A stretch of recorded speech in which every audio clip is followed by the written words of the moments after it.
अस्सलाम वालेकुम नाज़रीन और प्रोग्राम में खुश आमदीद। मैं हूँ एजाज अहमद और आप मेरा प्रोग्राम देख रहे हैं व्यूज़ ऑन न्यूज़। नाज़रीन, माई जिंदो मर गई। ये कौन थी, क्यों इनका आज तस्करा ज़रूरी है, ये हम आपको आगे चलकर बताएंगे। और इसके साथ साथ आज लाहौर में हुई बहुत बड़ी मीटिंग, बड़ी बैठक के हवाले से कुछ बात करेंगे और फिर उसके हवाले से आपको चंद खबरें देंगे। और कुछ दोस्तों का ये ख्याल है कि जी का जाना ठहर गया है, सुबह गया या शाम गया, तैयारी क्या है, इस हवाले से थोड़ी बात करेंगे। हाँ, पहले माई जिंदो का तस्करा कर लेते हैं। ये तस्करा इसलिए भी ज़रूरी है कि पाकिस्तान उन ममालिक में शामिल है जहाँ अभी तक जमहूरी रवैये पूरी तरह से पनप नहीं सके। ताकतवर लोग ये समझते हैं कि वही ताकतवर हैं, ताकत का मंबा भी वही है और उन्हीं की पूजा होनी चाहिए, या जो वो बात कह देते हैं वो कानून का दर्जा अख्तियार कर लेना चाहिए। हमारे अक्सर हुक्मरान भी इसी जुल्म का शिकार हैं, चाहे वो कोई भी हो। अ, अक्सर हमने ये देखा है, मसलन एक वक्त था कि मियाँ नवाज शरीफ साहब ये चाहते थे कि वो अमीरुल मोमिनीन बन जाए और खिलाफत का निज़ाम राइज करें। अब सदारती निज़ाम की बातें होती हैं, या वज़ीर आज़म इमरान खान साहब तमाम वो इख्तियारात हासिल करना चाहते हैं जो किसी एक बादशाह को हासिल होते हैं। सदारती निज़ाम की बहस भी छेड़ी गई। 18वीं तरमीम बहुत बड़ा मसला है हमारी वफाक हुकूमत के लिए। तो इस तराजू में ये बहुत ज़रूरी है नाज़रीन के माई जिंदो के वाक़े से आपको आगाह किया जाए। 1992 की बात है। सिंध में डाकू राज था एक तरह का, लोग अगवा हो जाते थे।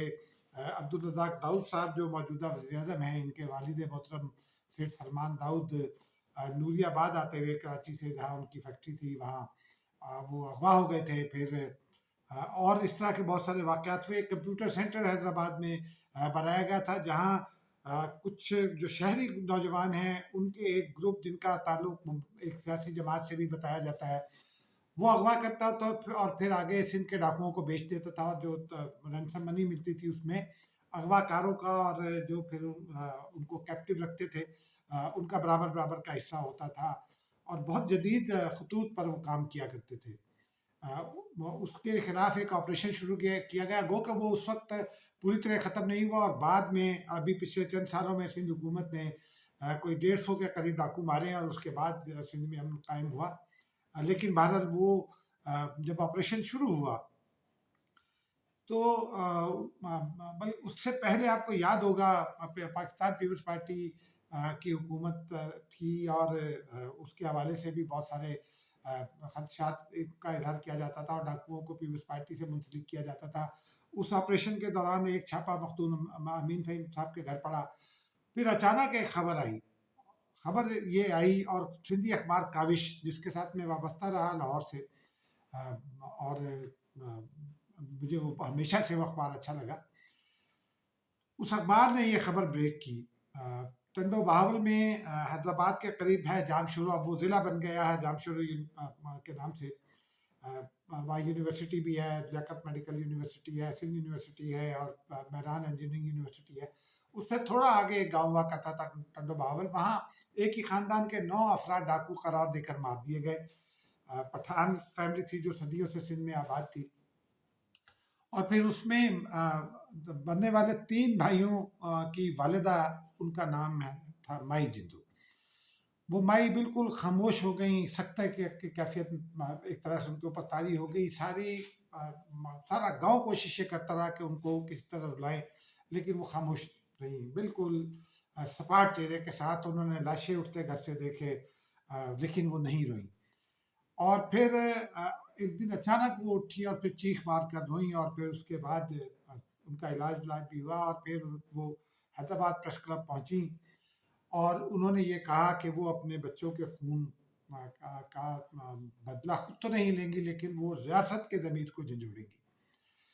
और उन्होंने जब उनकी गुफ्तगू अखबारात में शाये हुई, और फिर उन्होंने आर्मी चीफ से, उस वक्त general Asif Nawaz army chief थे, उनसे जब उन्होंने अपील की, तो तमाम पूरी हुकूमत एकदम से सकते में आ गई कि ये क्या हुआ, क्योंकि पाक फ़ौज के एक काज़ी सर्विस मेजर का तज़किरा था, और फिर ये कहा जा रहा था कि जनाब वो मेजर साहब तो बहुत ताकतवर हैं और उनको तो कोई कुछ नहीं कहेगा, लेकिन अदारे जो अब हैं, अदारों में जो एहतसाब का निज़ाम है, इस कहानी का एक मकसद ये भी है कि वो भी आपको बताया जाए।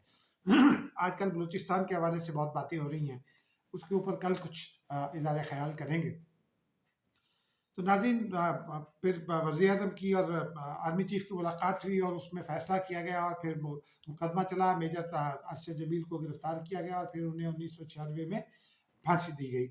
इस दरमियान में एक और दिलखराश वाक़या ये हुआ कि कुछ लोग जो हमेशा से नीयतों पर शक करते हैं, उन्होंने ये बात फैलाना शुरू कर दी कि चूँकि फांसी रुक गई है, और वो फांसी किसी वजह से रुकी थी, तो अब जो है वो मेजर जमील को फांसी नहीं हो सकेगी। लेकिन फांसी हुई, 1996 में हुई। लेकिन जब ये प्रोपेगेंडा किया जा रहा था, तो वो प्रोपेगेंडा उस मुतासिरा ख़ानदान को मज़ीद मुतासिर कर रहा था, और उनकी मरने वालों की 2 बहनें, टोटल 9 रिश्तेदार थे, लेकिन जो 3 एक ख़ानदान के 3 लोग, भाई मरे माई जिंदों के बेटे, तो उनकी 2 बहनें उन्होंने खुदसूदी कर ली, उन्होंने प्रेस क्लब पर आकर आग लगाई, उन ज़ख्मों की ताब में लाकर हॉस्पिटल ले जाई गई, लेकिन वो बच न सकी। तो नाज़रीन, हम इतने ही ज़ालिम हैं। अब वो माई माई जिंदो बेचारी ज़िंदा रही, उनका गाँव उनका ख़्याल करता रहा। गुज़िश्ता रोज़ नाज़रीन उस अज़ीम औरत का इंतकाल हो गया, जिसने रियासत के ज़मीर को झंझोड़ा, जिसने उन लोगों की निशानदही की जिन्होंने अपना बदला, पुराना बदला, ज़मीन का झगड़ा था, वो सेटल करने के लिए एक अफसर को इस्तेमाल किया और फिर कत्ल करा दिए, उनको डाकू करार दिया गया, रॉ से पता नहीं ताने बाने मिलाए गए। अब भी ये होता है, लेकिन यही अलमिया इस माशरे का कि माई जिंदो खड़ी होती है तो फिर उसे इंसाफ मिल जाता है। माई जिंदो अगर खड़ी ना हो तो इसे इंसाफ नहीं मिलता। बेशुमार वाक़यात हैं, कभी इन वाक़यात का जो मुन्नू भील हैदराबाद में एक और किरदार हैं, उनके हवाले से तज़किरा करेंगे, और वाक़यात के हवाले से तज़किरा करेंगे। अब नाज़रीन चलते हैं, ज़रा जी का जाना ठहर गया है, और उसी तनाज़ुर में जो आज एक मीटिंग हुई है लाहौर में, गुज़िश्ता रोज़ अचानक ये खबर आई, और अगर आपको याद होगा 2-3 रोज़ पहले मैंने इसी प्रोग्राम में आप ये गुजारिश की थी, और आपको इस खबर से आगाह किया था कि राना सनाउल्लाह साहब और राना फारूक सईद खान साहब, जिनका ताल्लुक पाकिस्तान पीपल्स पार्टी से है, वो गुफ्त-ओ-शुनीद कर रहे हैं, और पाकिस्तान पीपल्स पार्टी के लॉन्ग मार्च की हिमायत नून लीग कर सकती है। गो का पीपल्स पार्टी के बाद दानिश्वर, बाज़ रहनुमा या बाज़ तर्जुमान ये कह रहे हैं कि पीपल्स पार्टी को नून लीग की हुकूमत नहीं नून लीग की हिमायत नहीं चाहिए, लेकिन पॉलिटिकली अगर देखा जाए तो हिमायत पीपल्स पार्टी को चाहिए, क्योंकि उससे अपोजिशन के एक पेज पर होने का तासुर मिलेगा। उसी सिलसिले में गुज़िश्ता रोज़ अचानक शहबाज शरीफ साहब ने बिलावल भुट्टो ज़रदारी साहब को लाहौर में फ़ोन किया, वो भी लाहौर थे, और आज उन्हें दौरान एक पद की दावत दी, आसिफ अली ज़रदारी साहब को भी दावत दी, और बिलावल भुट्टो ज़रदारी ने ये दावत कबूल की। इसके पीछे ये अचानक डेवलपमेंट नहीं हुई, इसके पीछे राना फारूक सईद और राना सनाउल्लाह साहब के जो मुज़ाकरात थे, उन्होंने कलीदी किरदार अदा किया। आज की मुलाकात में आसिफ अली ज़रदारी और नवाज शरीफ एक दूसरे से बहुत शाकी हैं, लेकिन उसके बावजूद आसिफ ज़रदारी साहब वहाँ पहुँचे। यार, लोगों ने उसमें भी कहानियाँ निकालने की कोशिश की है। मसला ये है कि लाहौर में खाने मुख्तलिफ अंदाज के पकते हैं, लेकिन आसिफ अली ज़रदारी साहब अपने एक मखसूस जो उनका कुक है, उसके हाथ का खाना ही खाते हैं, और आजकल परहेज़ी खाना खाते हैं, तो वो परहेज़ी खाना वो कुक बनाता है। आसिफ ज़रदारी के लिए ख़ास दाल बनाता है, माश की भिंडी बनाता है और उबले हुए चावल। तो ज़रदारी साहब चूँकि वो कुक पहले भी ले गए थे, वो जब रायमंड गए थे, इस मरतबा नहीं ले जा सके, तो उससे खाना पकवा के वो अपने साथ लेकर गए। उन्होंने कुछ वो खाना भी चखा, लेकिन खाना बुनियादी तौर पर वो खाया जो वो घर से लाए थे, परहेज़ी खाना। उस खाने में के दौरान में जो गुफ्तगू हुई, दोनों जमातें ने जमातों ने इस बात पर इत्तफ़ाक़ किया कि वो एक दूसरे पर एतमाद करेंगी, करीब आएंगी। इतला ये है कि मरियम नवाज़ साहिबा ने नवाज शरीफ साहब से अपने फ़ोन पर आसिफ अली ज़रदारी साहब की बात कराई। इस बात की अभी तस्दीक नहीं हुई, लेकिन इस बात की तस्दीक होती है कि आसिफ अली ज़रदारी साहब भी आज इस मूड में थे कि वो मियाँ नवाज शरीफ साहब से गुफ्तगू करें। उन्होंने अपना एक आदमी बाहर बिठा रखा था इसी काम के लिए कि जब ज़रूरत पड़ेगी तो वो उसे अंदर बुलाएंगे और वो मियाँ साहब से उनकी बात कराएगा। वो इंतज़ामात भी मौजूद थे, लेकिन उस आदमी को अंदर नहीं बुलाया गया। ताहम शुनीद यही है कि बात कराई गई। इसमें नाज़रीन जब जब ये मुज़ाकरात हो रहे थे तो बिलावल भुट्टो ज़रदारी ने फिर वही बात दोहराई कि वो पीडीएम को साथ लेकर चलना चाहते हैं, लेकिन जो ओरिजिनल तजवीज़ थी उनकी के इस्तीफ़ों के बजाय लॉन्ग मार्च से के साथ साथ जो ऑप्शन है तहरीक अदम एतमाद का वो इख्तियार किया जाए। शहबाज शरीफ साहब जो अपनी पार्टी में इससे पहले बहुत सारा काम कर चुके हैं, नवाज शरीफ साहब से बात कर चुके हैं, मरीम नवाज साहिबा से बात कर चुके हैं, उन्होंने मरीम साहिबा को भी बुला रखा था। मरीम नवाज साहिबा ने और शहबाज शरीफ साहब ने बिलावल भुट्टो ज़रदारी से कहा कि इस गुफ्तगू के इख्तिताम पर बाहर जो मीडिया टॉक होगी उसमें आप मीडिया को आगाह कर दीजिएगा और हम उसकी हिमायत करेंगे। बिलावल भुट्टो ज़रदारी ने खबर इसमें यह है नाज़रीन कि बिलावल भुट्टो ज़रदारी ने ये कहा शहबाज शरीफ साहब के कि नहीं, ये गैर मुनासिब बात होगा, गैर जमहूरी बात होगी। आप अपनी पार्टी की सेंट्रल एग्जीक्यूटिव कमेटी का इजलास बुलाइए और जो मरकज़ी कायदीन है सेंट्रल एग्जीक्यूटिव कमेटी में उनके सामने ये रखिए और फिर उनके साथ मुशावरत के साथ ये फैसला कीजिए। शहबाज शरीफ साहब ने यह हामी भर ली और सेंट्रल एग्जीक्यूटिव कमेटी का इजलास जल्द बुला लिया गया है, अगले चंद रोज में हो जाएगा। शहबाज शरीफ साहब ने फिर नवाज शरीफ साहब को भी कॉल की, उसके बाद मुलाकात की और इतलात ये है कि नवाज शरीफ साहब भी मान गए हैं। इसमें एक खबर और ये है कि आसिफ अली ज़रदारी साहब से शहबाज शरीफ ने कहा कि अगर हम तहरीक अदम एतमाद लाते हैं तो कामयाबी की क्या ज़मानत है। ख्वाजा साद रफ़ीक साहब ने भी यही पूछा और फिर जो मियाँ जावेद लतीफ़ साहब ने भी इसी किस्म की बात की। तो आसिफ अली ज़रदारी साहब ने कहा कि कुछ तो मेरे पास भी रहने दें और कुछ मैं अपने पास रखता हूँ, आप बिस्मिल्लाह कीजिए, अल्लाह कामयाबी करेगा, अल्लाह बरकत डालेगा। आसिफ ज़रदारी साहब के अल्फाज थे कि अल्लाह बरकत डालेगा। अब इस बात पर मुस्लिम लीग नून तो तकरीबन कायल हो चुकी, लेकिन सेंट्रल एग्जीक्यूटिव कमेटी को फॉर्मली कायल करना ज़रूरी है।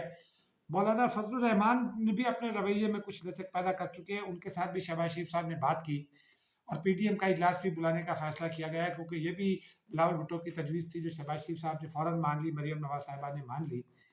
और अब उसमें जो इन दोनों जमातों को करीब आते नहीं देखना चाहते, वो तो बहुत कुछ निकाल रहे हैं कि वो शहबाज शरीफ साहब कहते थे पेट फाड़ के पैसा निकालेंगे आसिफ ज़रदारी के से, या बिलावल भुट्टो ज़रदारी को नया सिलेक्टेड करार दिया मरीम नवाज साहिबा ने। सियासत में ये सब होता है। एक ज़माने में इमरान खान साहब आसिफ ज़रदारी साहब के बारे में बहुत बातें करते थे, फिर वो अपोजिशन में आए तो अपने सियासी मफादात के लिए वो खुर्शीद शाह साहब के पीछे, जिनको वो बीटा रीडर और पता नहीं क्या क्या कहते थे, उनके पीछे खड़े होकर अपोजिशन करते रहे, अलहदा भी करते रहे, लेकिन पार्लिमान के अंदर वो उनके पीछे खड़े होते थे। तो ये सियासत का उतार चढ़ाव ऐसे चलता रहता है। लेकिन इतना ये है कि पीडीएम जल्द पीपल्स पार्टी के साथ एक पेज पर आ जाएगी और फिर मुस्लिम लीग नून और पीपल्स पार्टी आज उसूली तौर पर एक पेज पर आ गई हैं। अगले चंद रोज़ में इसका बाज़ाब्ता फैसला भी कर लिया जाएगा और फिर मौलाना साहब को भी शहबाज शरीफ साहब ही मनाएंगे। शहबाज शरीफ साहब के ज़िम्मे ये टास्क लगाया है पीपल्स पार्टी ने, आसिफ ज़रदारी साहब ने और बिलावल भुट्टो ने और मरीम नवाज साहिबा ने, कि वो मौलाना को मनाए। और उम्मीद यही है कि अगले चंद रोज़ में इस बात का फैसला कर लिया जाएगा कि 23 मार्च से पहले तहरीक अदम एतमाद का डोल भी डाल दिया जाए, ताकि इमरान खान साहब और ज़्यादा कमज़ोर हो जाए। और इसी तनाजुर में जो बाखबर दोस्त हैं वो ये कहते हैं कि जी का जाना ठहर गया है, क्योंकि उनके ख्याल में टाइम भी राइप हो गया है। अपोजिशन ने गो के लूज़ किया था पिछले दिनों सेनेट स्टैंडिंग कमेटी, माफ़ कीजिएगा, स्टेट बैंक बिल पर। तो अब अपोजिशन भी एक जो है वो उस क्वैगमायर से निकल आई है। और इतना यही है, इस पर आगे चलकर थोड़ी बात करते हैं। दरमियान में आपको एक और ख़बर सुना दें कि गुज़िश्ता रोज़ यूसुफ रज़ा गिलानी साहब के चैम्बर में अपोजिशन लीडर्स का इजलास हुआ। उस इजलास की ख़ास बात ये थी कि आज़म नज़ीर तारड़ साहब जो मुस्लिम लीग नून के पार्लिमानी रहनुमा हैं वो मौजूद थे, उनके साथ मुसद्दिक मलिक साहब भी थे जो नवाज शरीफ साहब के कैंप के आदमी समझे जाते हैं, और वो यूसुफ रज़ा गिलानी पर बहुत इल्ज़ामात आयद कर रहे थे उनके स्टेट बैंक बिल पर जो वोटिंग थी उसमें ना आने पर। और नाज़रीन, जब वो बाहर निकले तो हमने उनसे सवाल किया कि आपकी शिकायत दूरबीन गिलानी साहब से, तो उन्होंने आगे से मुझे पंजाबी में कहा, तुसी बड़ी शरारत कर दो, सोच के रख दो कोई सवाल। नाज़रीन, जाहिर सी बात है हमारा काम है ये सवाल करना, लेकिन इतना ये है कि मुसद्दिक साहब की और यूसुफ रज़ा गिलानी साहब की भी सुलह हो गई, शिकवा शिकायत दूर हो गया, गिलानी साहब ने अपनी एक वजाहत उनको दे दी। उस मीटिंग में एक अहम फैसला किया गया है कि चेयरमैन सेनेट को करार दिया गया है कि वो मुतराज़े हो चुके हैं, वो फरीक बन चुके हैं हुकूमत के साथ और वो न्यूट्रल नहीं रहे। चेयरमैन सेनेट ने चंद रोज़ पहले बहुत न्यूट्रलिटी का एक वावेला भी किया था, और हुकूमत से भी कहा था और अपोजिशन से भी कहा था कि मुझे कोई न्यूट्रल नहीं रहने देता। उन्होंने स्टेट बैंक बिल के हवाले से वोट भी किया था हुकूमत को। तो अब अपोजिशन सेनेट में उनको टफ टाइम देगी, किस तरह से देगी, उसकी हिकमत अमली बना ली गई है। खत लिखा जाएगा चेयरमैन सेनेट को, उन्हें मुतनाज़ करार दिया जाएगा, डिक्लेयर किया जाएगा उस खत पे मुतनाज़। वो खत पूरी अपोजिशन की जानिब से होगा, तमाम अपोजिशन के रहनुमाओं के उसके ऊपर दस्तखत होंगे, पार्लिमानी रहनुमाओं के। गिलानी साहब वो खत लिखेंगे। फिर सेनेट के इजलास में हर सिटिंग के दौरान जो भी गुफ्तगू करेगा अपोजिशन का रहनुमा, वो चेयरमैन सेनेट से कहेगा कि जनाब चेयरमैन, आप मुतराज़े हो चुके, आपने फला फला काम किया, अब आप पार्टी बन चुके हैं और आपका ये ओहदा छोड़ना बनता है। लेकिन तहरीक अदम एतमाद ये फैसला कर लिया गया है कि वज़ीर आज़म इमरान खान के खिलाफ लाई जाएगी कौमी असम्बली में, ना स्पीकर और ना चेयरमैन के खिलाफ।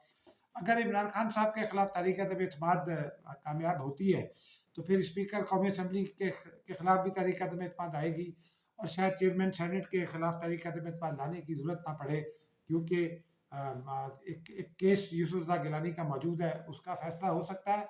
अगर वो फैसला हो भी जाए यूसुफ रज़ा गिलानी के खिलाफ, तो फिर शायद वो अपोजिशन तहरीक अदम एतमाद लाएगी कि चेयरमैन सादिक सिंधानी के खिलाफ।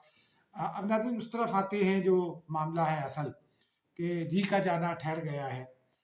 ये नाज़रीन बहुत मुश्किल बात है अभी भी, लेकिन जो हालात हैं, चूँकि एक अहम अपॉइंटमेंट होनी है, अनाउंसमेंट होना है कुछ, तो उस हवाले से ये कहा जा रहा है कि शायद कोई इशारा दे दिया गया या कोई डोरियाँ हिला दी गई। ऐसा नहीं है नाज़रीन। गुज़िश्ता रोज़ और अब आज जो डेवलपमेंट्स हुई, उसके नतीजे में ये ज़रूर है कि अपोजिशन एक बार फिर हमले के लिए तैयार है। लेकिन वज़ीर आज़म क्या हिकमत अमली इख्तियार करते हैं, ये भी देखना होगा, और अगले चंद रोज़ में ही ये फैसला हो जाएगा कि वज़ीर आज़म जा रहे हैं या नहीं। नाज़रीन मुझे इजाज़त दीजिए, अब तक के लिए इतना ही। मिलते हैं किसी और वीडियो में। खुदा हाफ़िज़।